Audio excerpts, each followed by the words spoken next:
L'heure n'est plus au chaud, mais à la gestion de crise chez Volkswagen. Le constructeur allemand tente de limiter l'impact de sa tricherie pour conserver la confiance des consommateurs, avides de savoir de quoi sont vraiment faits ces moteurs diesel.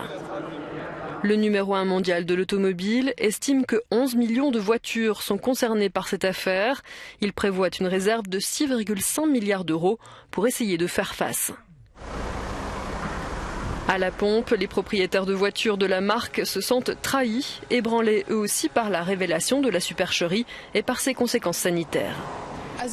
Je suis consternée que ce genre de choses soit possible. Je suis vraiment embarrassée de conduire une Volkswagen diesel et je ne sais même pas si j'ai le droit de rouler ne serait-ce qu'1 kilomètre supplémentaire. Le scandale Volkswagen est un séisme dont les répliques se font déjà sentir, notamment au niveau des fameux tests anti-pollution. Leur fiabilité est remise en cause car le niveau d'émissions relevé lors des tests serait inférieur à celui généré par un moteur en conditions de conduite réelle. Ce serait particulièrement vrai pour les NOx, la famille des oxydes d'azote, responsables de problèmes respiratoires et de maladies cardiovasculaires. D'après l'ONG qui a contribué à révéler la supercherie, les émissions de ces NOx peuvent être jusqu'à 5 fois supérieures sur route. Les enjeux en termes de santé publique sont donc considérables puisque un véhicule sur 2 en Europe est équipé d'un moteur diesel. En Allemagne, on craint une réaction en chaîne car l'industrie automobile représente 14% du PIB. En 2014, Volkswagen a vendu 9,5 millions de véhicules dans le monde et les exportations de voitures et de pièces détachées ont rapporté plus de 200 milliards d'euros à l'Allemagne. De quoi faire trembler les autorités politiques, particulièrement en Basse-Saxe où Volkswagen a son siège. Les relations entre le constructeur automobile et le gouvernement régional sont très importantes. Le Land de Basse-Saxe détient en effet 20% des actions de Volkswagen. Le ministre-président et le ministre des Finances siègent également au conseil de surveillance du groupe. Pour faire le point sur cette crise qui ne fait que commencer, nous retrouvons en duplex de Paris Pascal Pennec, rédacteur en chef adjoint d'AutoPlus, magazine français consacré à l'automobile. Pascal Pennec, bonjour. Bonjour. Volkswagen, symbole de la qualité et de la fiabilité, est désormais montré du doigt pour avoir triché. Son PDG, Martin Winterkorn, a dû renoncer à son poste, signe de l'ampleur de cette crise. Un séisme pareil, c'est absolument incroyable. C'est dans l'histoire automobile, c'est quand même assez rare que des affaires prennent une telle ampleur.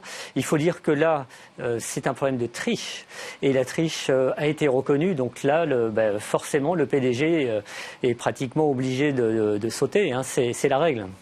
Alors, est-ce vraiment un cas isolé de triche ou peut-on s'attendre à d'autres révélations pour d'autres constructeurs? Les enjeux sont énormes.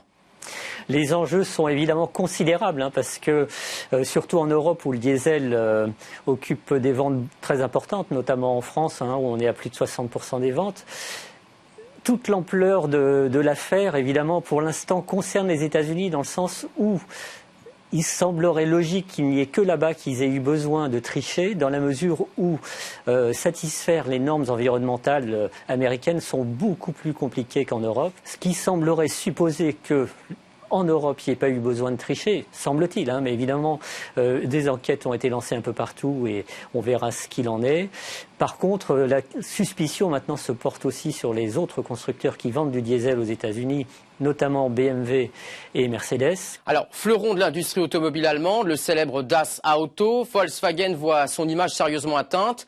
Selon vous, c'est toute l'industrie automobile allemande qui est en danger ?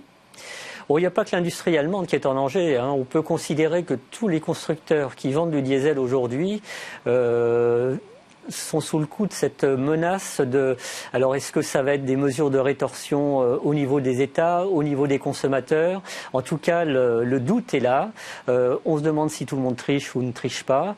Encore une fois, bon, ça semble peu plausible pour l'Europe puisque passer les normes environnementales, c'est quand même pas si compliqué que ça. Par contre, pour les prochaines étapes de normes environnementales, ça va être beaucoup plus compliqué. Donc là, est-ce que les constructeurs automobiles vont réussir à passer ces normes à des coûts raisonnables ou pas? Il va falloir ajouter tellement de dispositifs anti-pollution que ça coûtera trop cher. Il y a un vrai problème de confiance aujourd'hui. Le consommateur peut encore avoir confiance? Le consommateur, vous savez, bon, ça serait un problème de sécurité. Il serait vraiment allé en colère et se méfierait. Mais ce qui concerne la pollution, finalement, bon, ça concerne les autres. Hein. Il y a une forme d'égoïsme de l'automobiliste qui veut que, si on peut ne pas polluer, tant mieux, mais si on pollue, c'est la fatalité, c'est pas de sa faute, c'est la faute du constructeur. Donc, ça devrait pas avoir des conséquences terribles, sauf si, effectivement, on découvrait qu'il y a une supercherie générale, que toutes les voitures ne peuvent plus rouler. Mais enfin, ça, c'est de la science-fiction. D'un point de vue plus technique, les moteurs diesel sont de nouveau sur la sellette avec ce scandale. N'est-ce pas le moment de laisser la place aux moteurs électriques ? Le jour où une voiture électrique sera capable d'afficher les mêmes performances qu'une voiture diesel, on en reparlera, mais pour le moment, c'est le jour et la nuit.